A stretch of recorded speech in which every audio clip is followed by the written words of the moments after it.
Nakikita niyo po ba yung mga limestone na medyo nakaangat? So lahat po dyan may mga coffins. Anong meron dyan? Po ay may nakalagay din po dito. Maraming haka-haka, maraming paliwanag. Meron pa tayong narinig na kapag inilagay sa taas ang libing, ay mas maaabot niya ang espiritu ng kaligtasan. Ano nga ba ang totoo? Bakit ang mga kabaong dito sa Sagada ay nakahang? Ito ba ay kultura na nila, paniniwala o trip lang nila? Yan ang ating aalamin sa tour guide na ating makakasama ngayon. Saan natin ang isa sa pinakasikat at dinarayong tourist attraction dito sa Sagada, ang tinatawag nilang Hanging Coffins. At mula nga dun sa ating guide ay maglalakad tayo ng mahigit 1 kilometro dito sa bulubunduking lugar ng Sagada.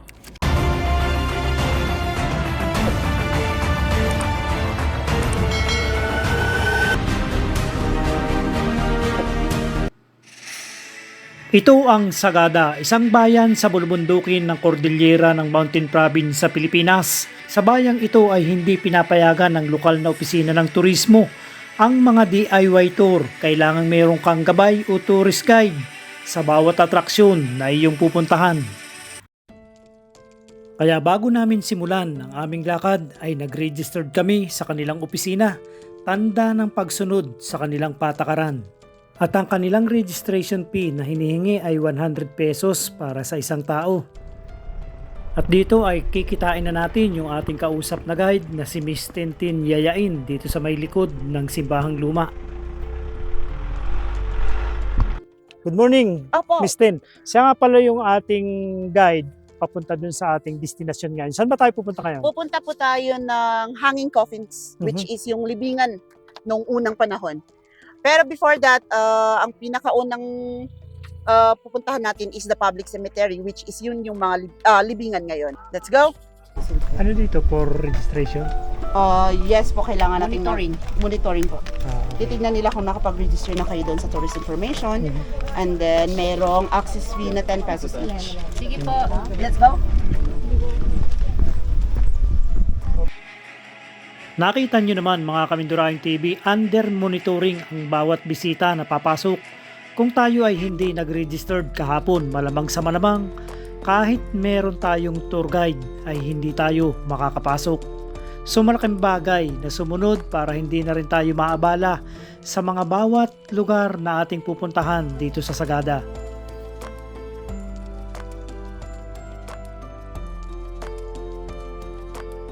Sabi ko nga, this is the public cemetery.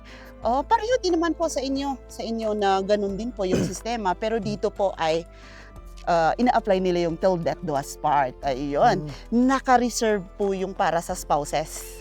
Kaya walang Yes po. Kaya laban. yan si Reverend Edward, buhay pa yung asawa. Ito buhay pa po, buhay pa din yung isa. Pero ito po, namatay na si Lola nung December.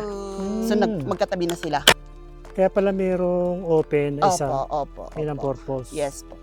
Tsaka dito po, sa sementeryo namin, libre po. Wala po kayong babayaran, libre po yung lupa. Opo. So kahit saan ka dito pumili. Kahit saan ka po dito pumili. Yun lang po, para lang po sa lokal. Dito sa Sagada, mga Kaminduraing TV, ay hindi ka tatamaring maglakad lalo kapag nature lover ka. May sikat lang ang araw pero hindi ganun kainit. Kumpara dyan sa atin sa Manila, parang nasa loob ka ng isang pugon. Sobrang init lalo kapag ganitong summer. Bago nga natin ipagpatuloy yung ating ginagawang vlog para dun sa ating mga viewers at iba pang mga Kaminduraing TV na hindi pa nakakapag-subscribe sa ating channel, ay pakiclick naman yung subscribe sa baba at papindot ng ating bell button para ma-update ko pa kayo sa ating pang mga upcoming vlogs. Maraming salamat po. Habang kami nga ay naglalakad dito sa sementeryo ay nabanggit din ng ating tour guide na dito nakalibing ang isa sa namatay sa Mama Sapano o mas kilala sa operasyon ng SAP-44 noong panahon ng dating Pangulo ng Pilipinas na si President Noynoy Aquino.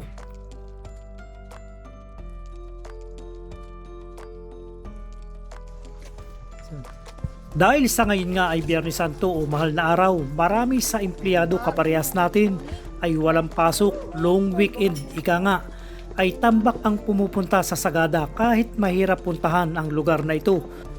Bukod sa mahabang biyahe ay halos matatarik at sigsag ang mga karsada patungo dito. Pero ganun pa man ay sulit ang biyahe mo sa Sagada.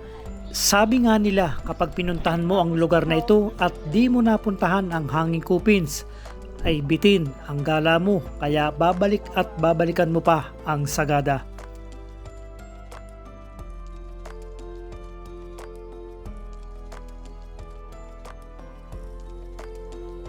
Kung sa Manila ang mga sasakyan ang natatraffic, dito naman ay mga tao dahil sa dami nga ng bumibisita sa lugar na ito.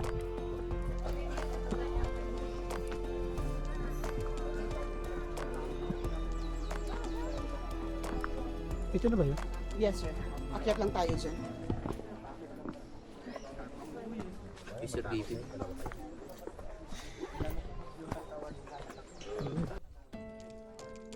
Ay sa wakas after 30 minutes na ating paglalakad ay narating na rin natin ang Hanging Kupins at dito nga natin malalaman sa ating guide kung ano ba talaga ang ibig sabihin ng pagsasabit ng kabaong sa gilid ng bundok.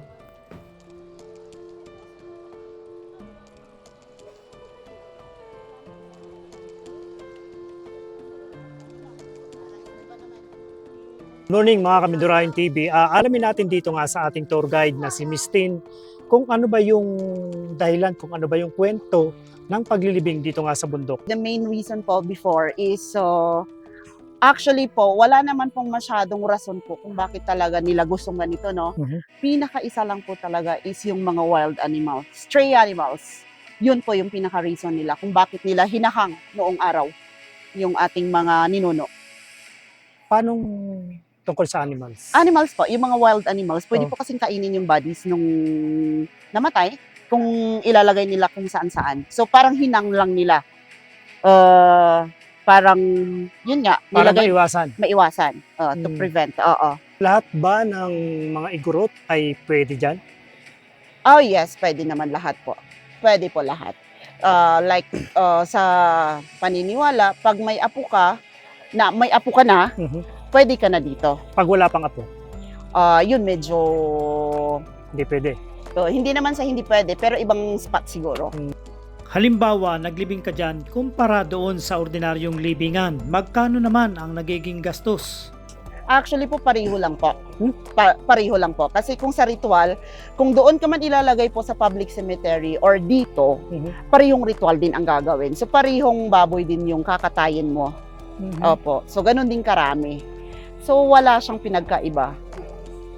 Eh di ba dadalhin dito ng mga tao, maglalagay na scaffolding, ano yun, free? Of course, sir. Wala kang babayaran sa Sagada, sir. Pagdating doon, the bayanihan system kasi sa Sagada ay masyadong malakas pa. So, pagdating po sa mga ganyan sa may namatay man or sa kasalan man, sir, lahat po ng tao na darating, lahat po ng taong tutulong, sir, hindi mo yun babayaran. Kasi in time po, pag sa kanila naman nangyari, pupunta ka rin, Ganun din. tutulong ka. So, give and take po. At kahit hanggang sa future man, hindi mawawala yung ganong sistema dito. Opo, tulungan. Oo. At saka lifetime na gagawin mo yon para sa iyong mga relatives, kababayan dito sa Sagada. Ganon po talaga yung sistema. Kailan pa yung huling The libing dyan? huli po is yung baba ng blue. Yung Opo, baba ng blue, 2010. 2010. Yes po, yan yung huling nilagay dyan. Bakit hanggang sa ngayon wala pa ring... Well, actually, yun nga, wala sigurong nag-decide na gusto nilang ilagay dyan kasi at least sana yung taong namatay yung magdi-decide or habilin niya, kumbaga, na dyan siya ilagay. Opo. Tapos medyo hindi siya na-allowed nung dumating yung pandemic, it's because of the unsanitary. So, hindi siya masyado... Well, actually, anytime naman pwede. Kasi it's part of the culture. Pero wala pa muna sigurong may gusto. Oo, which is, yun nga, sabi ko nga, na habilin ng namatay. Sa tingin mo, Tin, itong mga ganitong nakahang na kupins, Oo. ito ba ay nakatulong dito sa lokal? Yes, Particular na dito sa Sagada? very, very.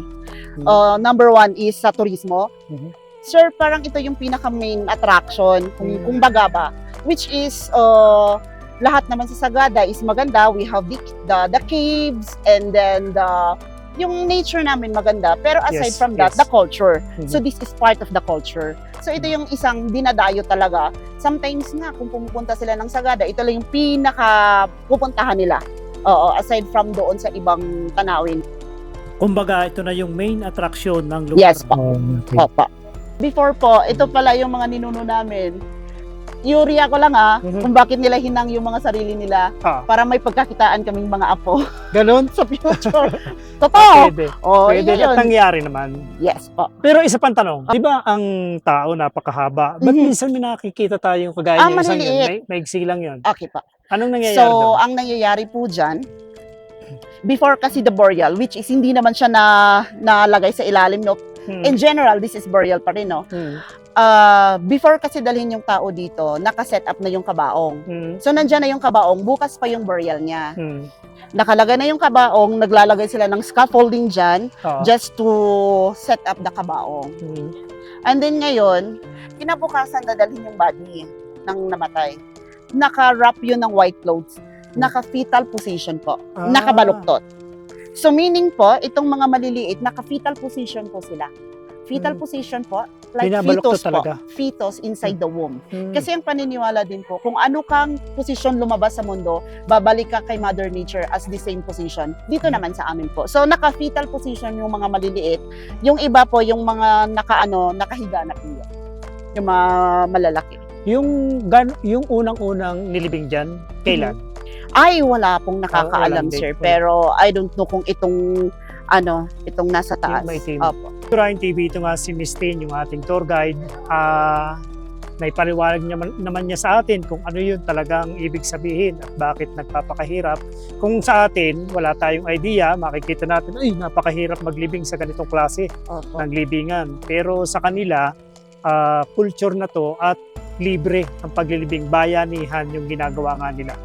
So maraming salamat, Opo, Miss Tin. Mga Kamindurahin TV, dito nga natatapos ang ating pag-explore dito nga sa Hanging Copins at napag-alaman nga natin dito sa ating tour guide kung bakit inililibing dito yung ating mga kababayang Igorot. Kung nagustuhan nyo ang aking vlog, paki-like, paki-share at paki-subscribe na rin. Maraming salamat.